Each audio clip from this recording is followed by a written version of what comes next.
Saudara semuanya, Assalamualaikum warahmatullahi wabarakatuh.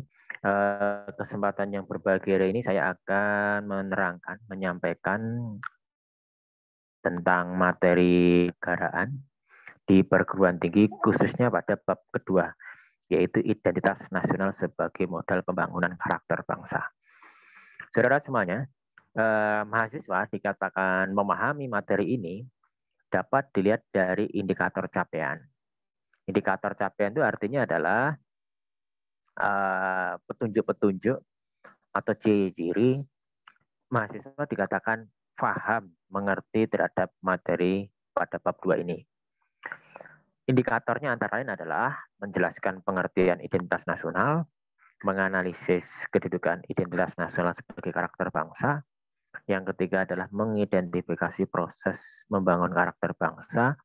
Yang keempat adalah mampu menyebutkan praktek politik identitas.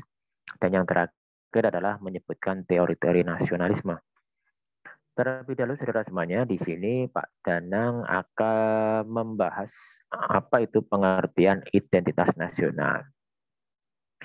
Saudara semuanya, identitas itu berasal dari dua kata, identity and nation, identitas dan nasional. Identitas itu adalah karakteristik atau tanda-tanda atau kekhasan yang melekat pada suatu objek. Kalau nation itu merujuk pada sebuah konteks negara. Jadi yang dimaksud dengan identitas nasional adalah ciri khas kekhasan yang melekat pada suatu negara yang membedakan antara negara satu dengan negara yang lainnya. Ambil contoh misalkan lambang negara. Indonesia Garuda Pancasila. Berbeda dengan Thailand, berbeda dengan Malaysia, berbeda dengan lambang negara yang lainnya. Setiap negara pasti punya lambang negara yang berbeda-beda. Kemudian selain itu ada berbagai ciri khas yang lain. Misalkan Indonesia itu terkenal dengan ramah tamahnya, terkenal dengan keberagaman budaya. Hal itulah yang terkadang membuat daya tarik negara kita ini bagi turis asing. Sehingga ketika Anda bertanya atau bisa Anda melakukan sebuah penelitian, di situ rata-rata turis asing itu datang ke Indonesia itu bukan hanya sekedar dia hanya melancong aja, bukan hanya sekedar melihat alamnya saja yang indah, namun dia itu juga melihat budaya kita, kearifan kita, bagaimana gambaran kita sebagai warga negara Indonesia itu menjadikan mereka menjadi bahagia, menjadi daya tarik orang asing untuk datang ke negara kita, negara Indonesia. Karena apa? Kita punya ciri khas kekhasan yang berbeda dengan yang lainnya. Oke, jadi saudara semuanya, sudah saya ceritakan di awal adalah identitas adalah satu ciri khas atau ciri-ciri kepribadian pada suatu negara yang membedakan dengan negara yang lainnya. Kemudian pertanyaannya munculnya begini. Apa yang menyebabkan di sini sudah tertera penjelasannya.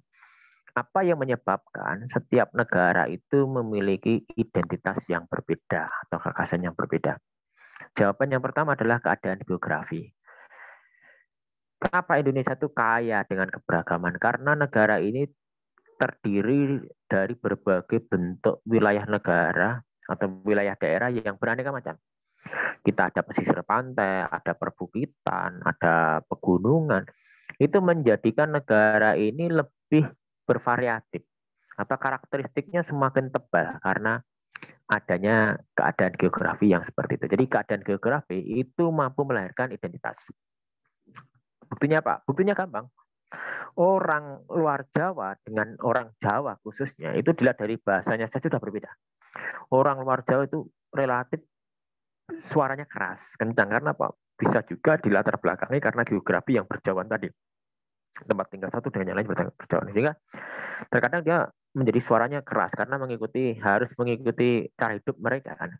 Berbeda dengan orang Jawa yang lembut, yang dalam artian yang relatif tidak keras dalam berbicara karena apa? Mungkin rumahnya berdekatan dan sebagainya. Itu kan salah satu contoh daripada keadaan geografi mampu melahirkan identitas. Termasuk keadaan ekologi, tumbuhan-tumbuhan, kekayaan alam, itu juga akan melahirkan identitas nasional. Kemudian demografi, ya Ekologi, demografi, kependudukan itu juga akan melahirkan identitas nasional. Misalkan contohnya ekologi, kalau sudah jauh-jauh. Kenapa masyarakat di luar Jawa itu, khususnya yang hidup di pedalaman, di hutan-hutan, itu rumahnya kenapa berbentuk panggung? Apa alasannya? Karena di sana itu hewan buas banyak, tidak semuanya. Hewan liar banyak. Sehingga tidak mungkin dia buat rumah seperti joglo. Nah, karena apa? Untuk menjadikan perlindungan bagi orang yang di dalamnya. Akhirnya apa? Rumah panggung menjadi suatu identitas. Nah, apa yang menjadikan dasar tadi faktornya? Faktor ekologi. Demografinya bagaimana? Kependudukan itu juga akan mempengaruhi.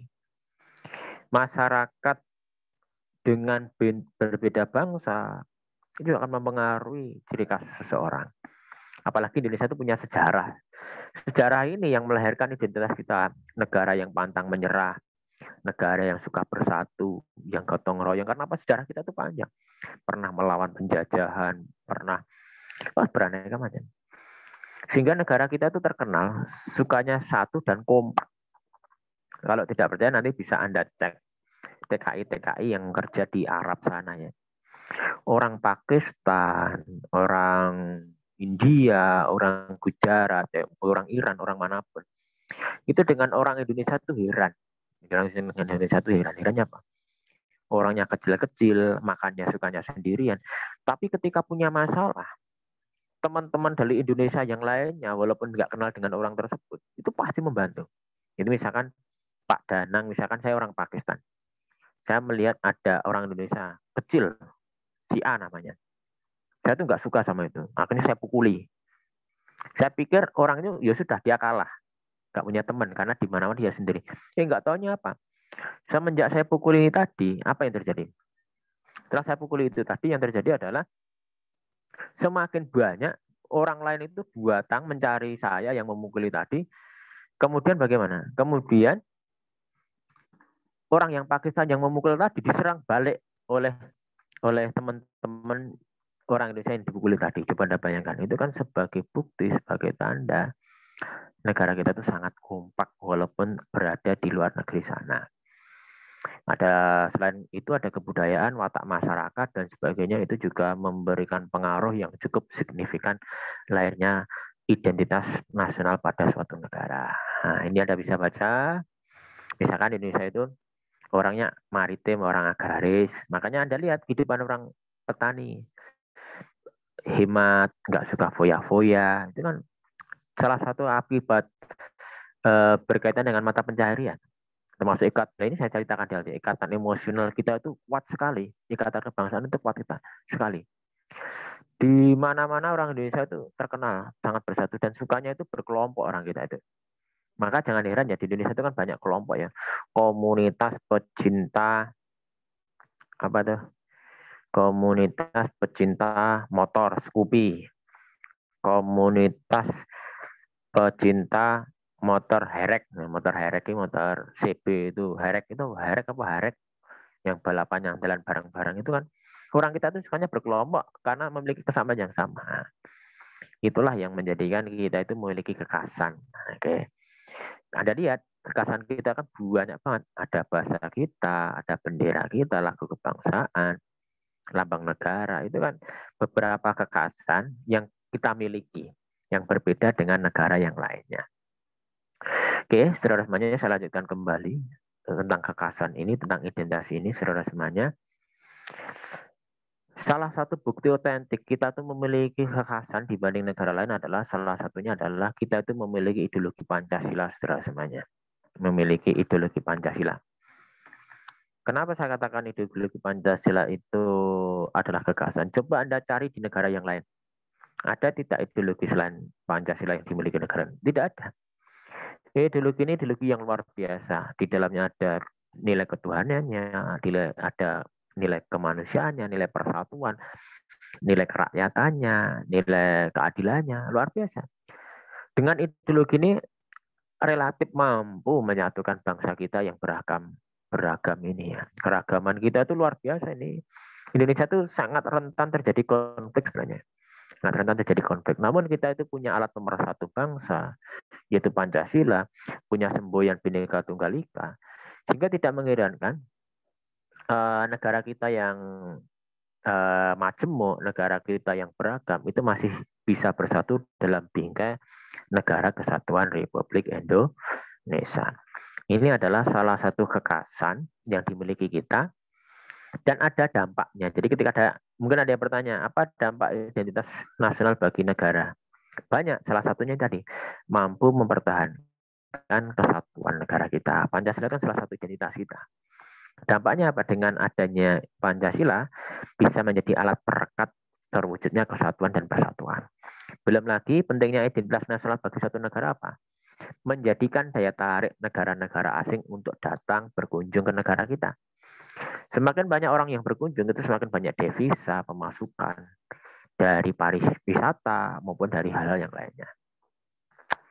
Saudara semuanya, itu gambaran awal tentang identitas nasional. Yang perlu saya ceritakan kembali adalah tadi saya juga sudah menceritakan faktor pembentuk identitas nasional kan banyak macamnya. Ada demografi, ada ekologi, ada bentang alam, dan masih banyak lagi saudara semuanya.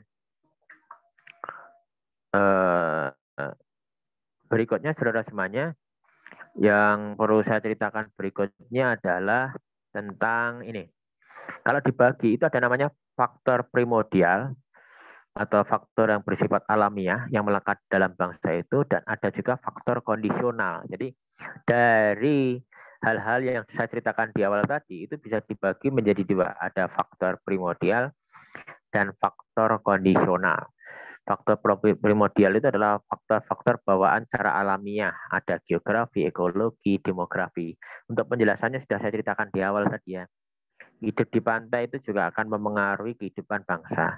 Hidup di gunung itu akan memengaruhi karakter bangsa. Karakter yang dilakukan itu akan melahirkan yang namanya identitas, kekhasan, gitu. Ekologi seperti apa, demografi seperti apa, sudah saya ceritakan di awal tadi. Sedangkan faktor kondisional adalah keadaan yang mempengaruhi terbentuknya identitas. Nah, faktor kondisional itu contoh otentiknya apa, Pak? Contoh otentiknya adalah, contohnya misalkan adalah yang saya ceritakan tadi, faktor sejarah, kemudian faktor dalam pengalaman hidup. Jadi hidup yang apa ya, faktor kehidupan itu juga akan mempengaruhi bagaimana tatanan atau watak dalam kehidupan setiap negara itu, masyarakat di negara itu. Kenapa negara kita itu kan pantang menyerah? Indonesia kan terkenal pantang menyerah, terus memiliki nilai-nilai kejuangan, terus tidak mudah apa ya, kalau orang mengatakan orang gampang sedih gitu loh. Buktinya apa? Contohnya Indonesia itu dibandingkan dengan Jepang, saya katakan. Dibandingkan dengan Jepang itu kita memiliki kelebihan yang lebih baik dibandingkan Jepang. Contohnya apa? Menyikapi kegagalan itu lebih baik orang Indonesia daripada negara Jepang. Ini kita bisa melihatnya dari sisi apa? Jumlah tingkat bunuh diri, angka kematian bunuh diri antara Indonesia dengan Jepang itu lebih tinggi Jepang daripada Indonesia, walaupun mereka memiliki negara maju.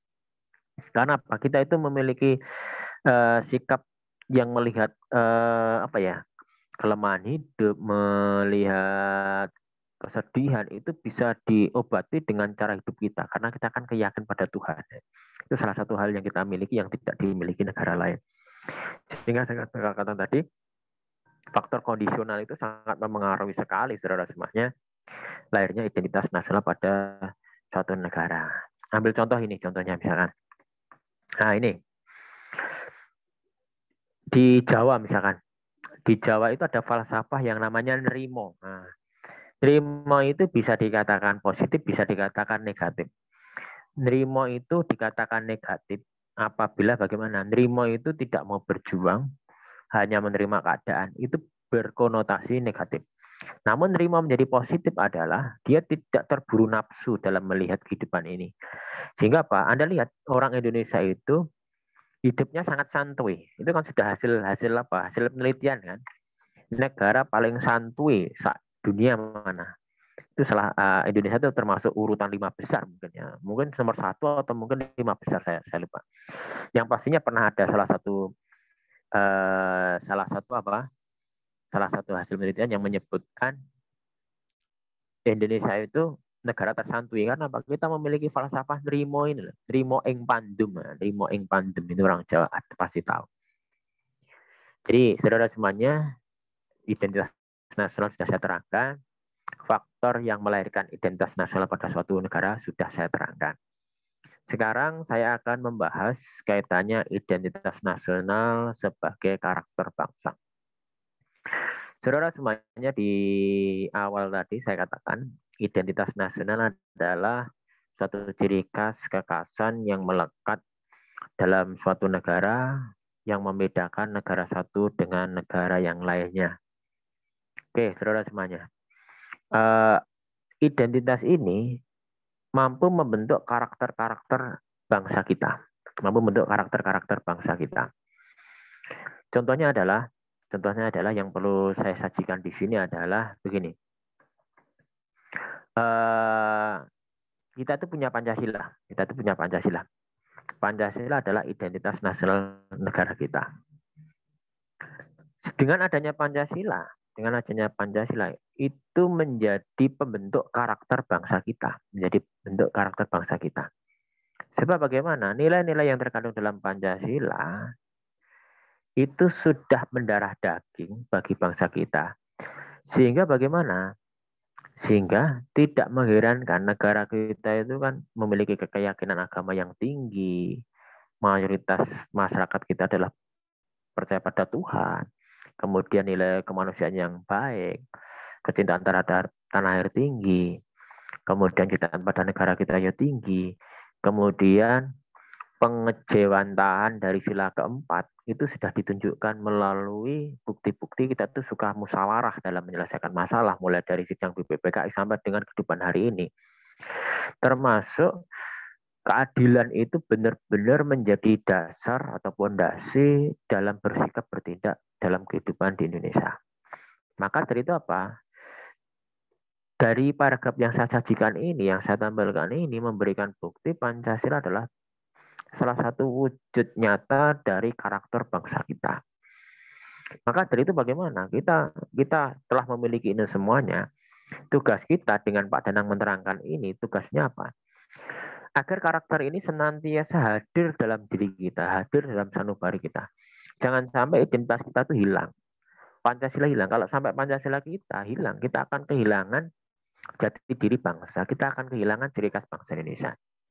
Maka mata kuliah Pancasila itu kenapa ada, mata kuliah kewarganegaraan itu ada, kenapa ini loh. Kita itu kan berusaha agar kita tidak kehilangan karakter bangsa, kita tidak tercerabut oleh nilai-nilai bangsa kita. Apalagi kita itu kan dihadapkan konflik global ya, konfliknya bernama globalisasi, itu kan salah satu saya katakan satu hal yang tidak bisa dihilangkan, tidak bisa ditinggalkan, tidak bisa diajukan, karena globalisasi itu adalah suatu keniscayaan yang tidak bisa dipisahkan oleh negara manapun. Nah, makanya perlu difilter. Kalau tidak difilter, akibatnya apa? Kita nanti akan kehilangan apa? Jati diri kita atau kekhasan kita, identitas kita, khususnya identitas kita bernama Pancasila. Sehingga nanti kalau kita hilang, apa yang terjadi? Kita tidak punya nilai ketuhanan, tidak punya kemanusiaan, persatuan, kerakyatan, dan keadilan. Kalau ini hilang, bagaimana? Wah, mengerikan. Coba Anda bayangkan ketika manusia itu tidak memiliki rasa religiusitas. Gitu. Coba Anda bayangkan. Ya, bisa dilihat ketika orang tidak percaya pada Tuhan, akan semakin banyak orang tipu menipu, akan semakin banyak orang yang menyalahi aturan Tuhan, membuat keonaran, kebencian, dan sebagainya, karena tidak percaya pada Tuhan. Bisa saja nanti tingkat bunuh diri tinggi, tingkat pembunuhan tinggi, karena tidak percaya pada Tuhan. Coba Anda bayangkan ketika nilai kemanusiaan hilang. Orang akan kehilangan rasa empati, tidak ada rasa empati, simpati, tidak ada kepedulian sosial. Gitu. Coba Anda bayangkan ketika nilai persatuan hilang. Itu nanti apa yang terjadi? Tidak ada gotong royong, tidak ada saling membantu. Yang terkenal hari ini persatuan kita itu bagus. Ketika nanti persatuan hilang akan terjadi bagaimana? Orang akan berdiri sendiri dengan ego masing-masing. Primordialisme, bergerak sesuai budaya masing-masing. Kalau tidak ada nilai persatuan dan kesatuan. Dan ketika kehilangan sila keempat, apa yang terjadi? Kita sudah tidak lagi menyelesaikan dengan cara musyawarah. Mungkin dengan cara barbar. Gitu. Barbar itu jotosan, pukul-pukulan dan sebagainya. Itulah mengapa kita harus mempertahankan identitas kita, yaitu Pancasila, sebagai karakter bangsa Indonesia. Nah, sekarang saya akan, karena kita sudah menemukan karakternya tadi, yaitu Pancasila tadi, pertanyaan berikutnya, bagaimana cara kita agar masyarakat kita itu memiliki karakter bangsa yang sama, memiliki pemahaman terhadap identitas nasional yang sama, sehingga identitas yang kita miliki senantiasa ada dan hadir. Ada dan hadir itu artinya adalah secara teori ada, prakteknya juga ada. Apa yang perlu kita lakukan adalah begini. Kita harus mengetahui dan memahami betul saudara semuanya, negara Indonesia itu hadir tidak semudah membalikkan telapak tangan. Indonesia itu saya katakan lebih keren daripada negara yang lain.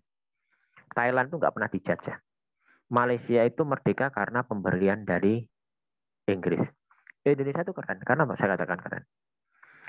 Indonesia itu sebelum jadi negara, dia harus melalui proses bernama proses berbangsa. Proses berbangsa berhasil mendapatkan sebuah kesepakatan, barulah lahir yang namanya proses bernegara. Coba Anda bayangkan. Ini salah satu bentuk dalam bahasa orang pandai besi itu, negara ini sudah dileler. Sudah dileler itu sudah diuji. Sudah diuji. Ujian ini bisa Anda lihat dalam sejarah-sejarah masa lampau. Bagaimana kita itu harus terlebih dulu meyakinkan diri menjadi suatu bangsa yang sama. Proses berbangsa ini Anda lihat saudara semuanya. Dimulai dari bagaimana kita itu antara daerah satu dengan daerah yang lain yang tidak saling mengenal, tapi bermusuhan. Dulu itu kan kalau saya cerita sedikit tentang Indonesia ya. Sebelum lahirnya Indonesia, sebelum kedatangan penjajah, kita itu kan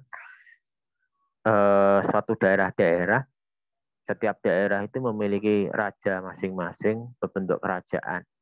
Maka disebut dengan Nusantara, Nusa Antara, pulau-pulau satu dengan yang lainnya yang berpisah-pisah. Setiap daerah memiliki kerajaan masing-masing, dan terkadang antar kerajaan itu bermusuhan, saudara semuanya. Itu belum terwujud proses berbangsa, ya kan? Buktinya apa? Dulu kita punya kerajaan-kerajaan ini, buktinya ada banyak prasasti yang ditemukan oleh para peneliti di Indonesia ini membuktikan kita itu dulunya adalah banyak kerajaan. Indonesia itu banyak kerajaan. Persoalannya adalah masing-masing kerajaan itu berdiri sendiri dan menyatakan dirinya itu lebih baik daripada kerajaan yang lainnya. Itu kan menjadi masalah. Artinya proses berbangsa belum ada, walaupun dalam satu wilayah Nusantara. Makanya ada Majapahit, ada kerajaan Mataram, ada kerajaan Demak, dan masih banyak lagi, Samudra Pasai. Nah, terus akhirnya datanglah para penjajah. Diawali dengan Portugal, kemudian dilanjutkan dengan Belanda, dilanjutkan lagi dengan Inggris, kembali lagi kepada Belanda, kemudian diambil alih oleh Jepang, dan alhamdulillah bisa merdeka. Nah, pada proses-proses itulah saudara semuanya, lahirlah cendekiawan-cendekiawan muda bangsa Indonesia dalam sebuah organisasi bernama Budi Utomo. Budi Utomo itu adalah salah satu momentum kebangkitan nasional, maka kan diperingati Hari Kebangkitan Nasional kan begitu. Kenapa? Setelah ini lahir, Budi Utomo lahir, ini kan terdiri dari berbagai suku bangsa di dalamnya, para anggotanya. Dia tujuannya adalah ini, pergerakan nasional, saudara semuanya. Dia berpikir gini, dia mendapatkan pemahaman bahwasanya negara kita itu adalah negara yang dijajah. Maka dia berusaha mengajak seluruh elemen bangsa untuk bersatu. Kita itu bangsa sama loh. Kenapa kita harus mau bertengkar? Nah, akhirnya mulai itulah menjadi momentum pertama lahirnya semangat kebangsaan. Nah, walaupun belum sepenuhnya karena masih beberapa daerah itu yang belum bersepaham. Nah, untuk meyakinkan lagi maka lahirlah Sumpah Pemuda. Sumpah Pemuda adalah salah satu step berikutnya setelah Budi Utomo. Sumpah Pemuda adalah salah satu bukti Hadirnya atau satu bukti, sebuah bukti adalah sebagai bukti lahirnya sebuah kesepakatan bersama khususnya para pemuda di Indonesia untuk menyatakan diri sebagai bangsa yang sama. Maka dikenal dengan dalam deklarasinya adalah ini, kami putra putri Indonesia berbangsa satu, bangsa Indonesia, kami putra putri Indonesia bertanah air satu, tumpah darah Indonesia, dan kami putra putri Indonesia menjunjung bahasa persatuan bahasa Indonesia. Ini adalah contoh proses berbangsa. Ini belum bisa dikatakan Indonesia. Karena secara yuridis kita belum memiliki undang-undang, belum ada. Kita belum punya konstitusi. Secara keadaan wilayah, posisi hari ini masih dalam wilayah jajahan Belanda. Jadi belum bisa dikatakan negara. Namun rasa nasib penanggungan dalam koridor bangsa sudah terbentuk. Hebatnya Indonesia ini. Maka kita itu memiliki karakteristik pejuang, suka bersatu itu karena apa? Kita dileler, sudah diuji melalui proses berbangsa ini. Nah, setelah proses berbangsa, alhamdulillah ada kabar baik. Kabar baiknya adalah penjajah yang paling lama di Indonesia bernama Belanda itu dipukul mundur oleh negara Jepang. Nah, dipukul mundur negara Jepang. Seperti halnya negara kita itu mendapatkan suatu oase ya dari suatu harapan, dari suatu ketidakpastian, keputusasaan akibat lamanya Belanda di Indonesia. Nah, akhirnya bagaimana? Jepang hadir, mulai mengenalkan dirinya sebagai saudara tua, memberikan janji kemerdekaan dan sebagainya. Walaupun dalam tahap berikutnya Jepang itu lebih mengerikan daripada Belanda. Dan akhirnya bagaimana? Akhirnya Jepang pun juga harus pergi dari negara kita ketika kekalahan dengan sekutu. Nah, setelah Jepang mulai meninggalkan kekalahan atas sekutu, negara kita sudah mempersiapkan dalam bentuk sidang BPPKI. Ini sudah mulai mempersiapkan kemerdekaan BPPKI. Saat itu Belanda menepati janjinya untuk menciptakan BPPKI. Ini dibentuklah BPPKI, bersidang 2 kali. Sidang pertama membahas usulan dasar negara, sidang kedua itu merumuskan isi dari kepada UUD 45, kemudian dibubarkan digantikan dengan BPKI. BPKI mampu menghasilkan beberapa kesepakatan, mulai dari Piagam Jakarta, kemudian dalam sidang BPKI yang pertama mampu menghasilkan UUD 45 sebagai konstitusi yang pertama, menetapkan Soekarno dan Soeharto sebagai presiden dan wakil presiden yang pertama, kemudian membagi beberapa daerah menjadi beberapa provinsi dan sebagainya. Itu adalah hasil karya dari para founding father kita BPKI.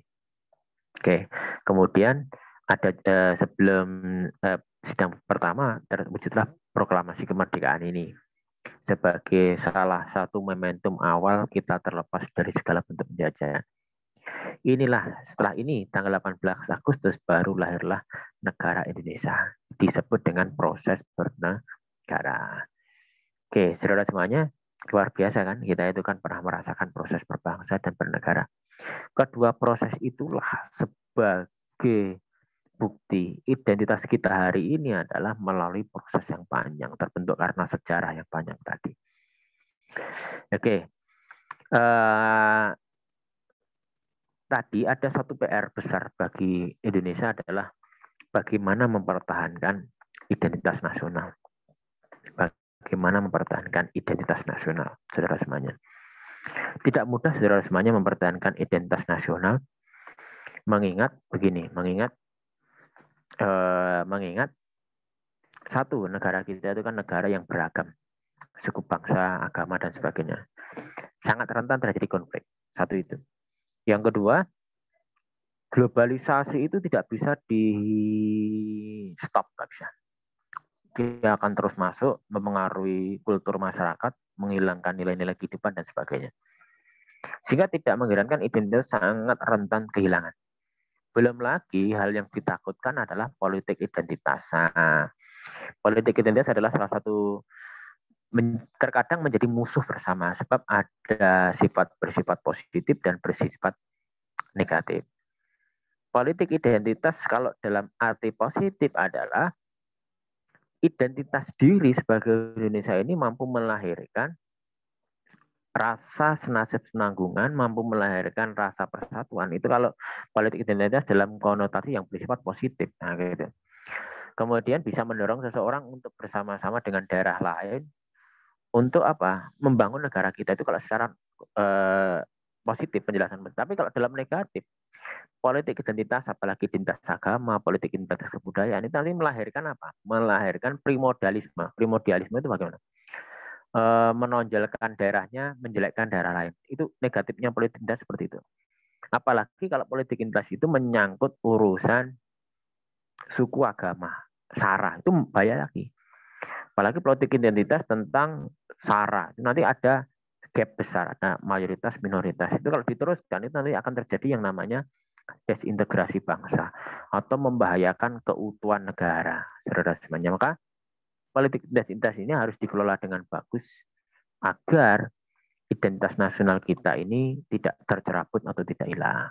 Begitu saudara semuanya. Untuk teori-teori nasionalisme saudara semuanya tidak saya sampaikan satu persatu. Nanti Anda bisa membacanya di materi yang telah saya berikan. Jadi saudara semuanya, kita sebagai orang Indonesia, yang perlu saya tekankan di sini adalah kita harus bersyukur menjadi orang Indonesia yang keberagaman, beraneka macam identitas nasional. Tugas kita adalah mempertahankan identitas tersebut dengan harapan kalau itu nanti kita miliki dan kita itu mampu mewariskan nilai-nilai tadi di dalamnya ada nilai kebangsaan Indonesia tadi, itu nanti gini, kalau itu kita nanti bisa menanamkan dengan baik, dengan efektif dalam pembelajaran, nanti ke depannya negara ini tetap eksis, tetap utuh, itu yang kita cari kan. Kita kan nggak pernah berharap Indonesia itu terpecah belah. Kita nggak pernah berharap negara Indonesia itu hilang dari peta negara, peta dunia. Atau kita tidak berharap seperti halnya Uni Soviet, negara besar yang akhirnya pecah menjadi banyak-banyak negara. Jangan kita harapkan seperti itu. Makanya tugas kita adalah sama-sama fokus mencintai negara ini sepenuh hati, mempertahankan Indonesia ini semampu-mampu kita. Kita boleh nonton drama Korea, silahkan. Kita boleh mau nonton sepak bola, silahkan. Namun ingat, kita adalah orang Indonesia. Kita ingat, kita adalah orang Indonesia dan kita harus cinta tanah air. Kita harus rela berkorban untuk negara yang kita cintai. Walaupun tidak mudah, karena terkadang kita tuh melihat para pejabat teras negara itu kan kadang tidak terima dengan mereka. Akhirnya kita gitu-gituan berbuat jahat. Jangan. Bagi saya adalah berbuat baik untuk diri kita dan orang lain itu pahalanya besar sekali. Walaupun kadang tidak dihargai. Kita banyak contoh orang yang selalu berdiri dalam sebuah kebenaran itu namanya tetap harum. Yang terbaru misalkan seperti Artejo Alkosar itu, salah satu hakim agung di Mahkamah Agung Indonesia. Beliau terkenal jujur, sederhana, karakteristik yang sesuai dengan identitas bangsa Indonesia. Dan alhamdulillah apa yang terjadi? Di kematiannya pun dia tidak banyak merepotkan orang banyak, tidak meninggalkan harta-harta yang sifatnya tidak baik atau korupsi tidak ada. Dan sehingga matinya pun relatif aman, tidak menimbulkan permasalahan bagi orang-orang di sekitarnya. Itu bagi saya sudah cukup membuktikan bahwasanya memiliki karakteristik sesuai dengan identitas kita, yaitu Pancasila, perlu kita miliki sebagai bagian daripada warga negara Indonesia.